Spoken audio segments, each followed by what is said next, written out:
মানিকতলা বিধানসভা কেন্দ্রের উপনির্বাচন সামনে বিপুলভাবে তৃণমূল কংগ্রেস প্রার্থী শক্তি পাণ্ডে জিতবেন। এই পরিস্থিতিতে রবিবার 7ই জুলাই রাত 11:30টায় বিজেপির প্রার্থী কল্যাণ চৌবে আমাকে ফোন করেছিলেন। তো এই যে ফোন করা, তো আমি মাননীয় মুখ্যমন্ত্রী মমতা বন্দ্যোপাধ্যায় এই ভোটে মানিকতলায় 4 সদস্যের যে কোর কমিটি তৈরি করে দিয়েছেন, আমি তার সদস্য এবং নির্বাচন পরিচালনায় এই কমিটির আহ্বায়ক। আমাকে ফোন করছেন কে? বিজেপির প্রার্থী কল্যাণ চৌবে। গণতন্ত্র, সৌজন্য, ফোন করতে পারেন, সহযোগিতা চাইতে পারেন, কিন্তু একথা সে কথার পর কল্যাণবাবু তো AIF এর সভাপতি ফুটবলের।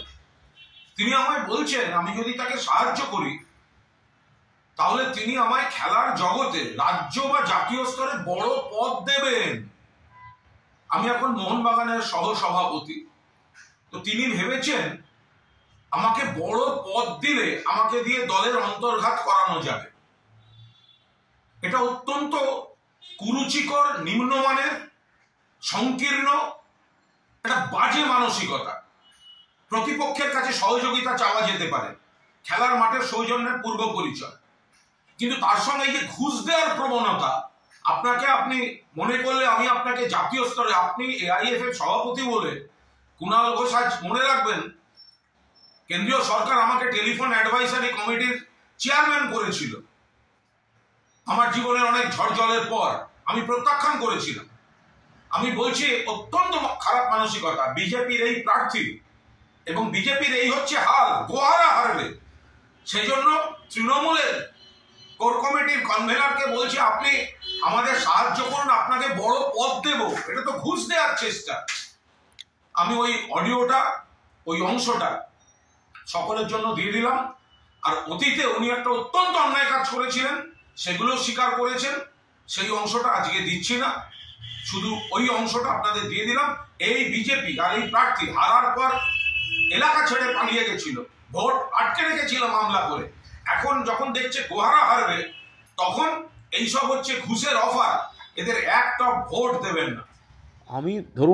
আমার কাজ এখন খুব সত্যি কথা বলতে গিয়ে আপনাকে বা আপনার দলকে কতটা ভোটে হারানো যায়, এবার মানুষ কি করবেন সে তো মানুষের বিষয়, কিন্তু আমার কাজ এখন যেটা দল বা নেত্রীও দিয়েছেন সেটা হচ্ছে সিটটাকে জিতিয়ে আনা। কুণালদা, আপনার কাছে খুব অনুরোধ করছি, আপনি আমার একদম নিবেদন স্বরূপ অনুরোধ করছি, যদি কোথাও মনে হয় একটা উপনির্বাচনে তো আপনার সরকার গড়বে না, ভাঙবে না, যদি কোথাও মনে হয়, তো সেটাই মানুষকে বলছি, একটা সরকার গড়বে না, ভাঙবে না, কিন্তু সেই কারণেই যখন বিধায়ক চুজ করবেন তাহলে সরকারি পক্ষের লোককে করুন, যাতে এলাকায় আরও ভালো করে কাজ করে। এটা আমরা বক্তৃতাতেও বলছি, আমাদের লাইনও সেটাই। না, আমি আপনার কথাটা শুনলাম আর কি।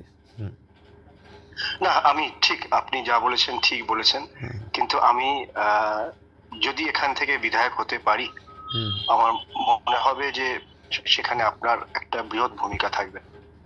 তাহলে তো আবার আরেক সর্বনাশ হবে, না হতে পারলে তো আবার এই বৃহৎ ভূমিকাটা সেক্ষেত্রেও খেয়াল থাকবে, এ তো আরেক সর্বনাশ, তাই না? দেখুন, দেখুন কথায় তো চলতে থাকবে। না, ঠিক আছে, খেলাধুলার একদম ঠিক আছে, এটা হতেই পারে। আপনি লড়েছেন, দেখা যাক, বাকি আবার কথা হবে ভবিষ্যতে। আমি বলি যে যদি কৃতজ্ঞতা স্বরূপ, না যদি ভবিষ্যতেও কখনো খেলাধুলায়, সে সর্বভারতীয় পর্যায়ে হোক কি রাজ্য পর্যায়ে হোক, কোথাও আপনার মনে হয়, আমি আপনাকে অ্যাকোমোডেট করার চেষ্টা করব। থ্যাঙ্কস, আপনি বলেছেন, আমার খুব একটা ওসবে আগ্রহ নেই, তবে ঠিক আছে, ভালো থাকবেন, পরে কথা হবে।